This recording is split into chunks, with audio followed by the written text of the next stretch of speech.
అక్కడ మామూలుగా ఒక డాక్టర్కి వెళ్తే మళ్ళీ షుగర్ ఒకసారి కూడా రాలేదు మళ్ళీ సార్ వచ్చేసి దీనికోసమే నేను మళ్ళీ తీసుకుంటాను అన్న కాదమ్మా అప్పుడు కూడా చూపించాను మీకు చెప్పండి ఇప్పుడు ఏం జరిగింది ఇప్పుడు ఎలా ఉంది ఇది అంతా బ్రేక్ అయినట్టు అయింది సార్ ఇప్పుడు కొంచెం పర్లేదు మీతో ట్రీట్మెంట్ తీసుకున్నప్పటి నుంచి కొంచెం కవర్ అయింది బాగానే ఇంకా కొద్దిగా కవర్ అయింది అంటే అర్థం ఏంటి తగ్గింది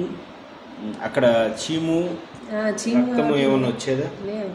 నీళ్ళు వస్తా ఉండింది సార్ అది నీరు వస్తూ ఉండేది ఇప్పుడు డ్రై అయిపోయింది డ్రై అయింది సార్ పోనీ ఎక్కడైనా మానటం అనేది జరుగుతుందా అది జరుగుతా ఉంది సార్ ఇక్కడ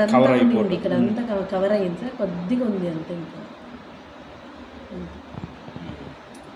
ఇక్కడ ఉంది మరి మీరు వేరే ఆయింట్మెంట్ వేరే మందులు ఏం వాడట్లేదు కదా మీరు ఏమి ఇచ్చారు లిక్విడ్ ఆ లిక్విడ్ ఒకటి ఆయింట్మెంట్ ఇచ్చారు కదా సార్ అదొకటే వాడుతున్నాను అంతే సరే అది కొంచెం ముందే ఇంకా వచ్చాను పూర్తిగా తగ్గించాను ఏమైపోయింది ఇది పూర్తిగా తగ్గించారు అంతా ఇక్కడంతా క్రాక్ ఉండింది అంతా బాగా తగ్గింది బ్లాక్ ఒకటే ఉంది సార్ ఓకే ఓకే మీరేం మెడిసిన్ వేయలేదు కదా నేను ఇచ్చింది తప్పితే ఇంక వేరేది ఏం వాడలేదు వేరేది ఏం లేదు.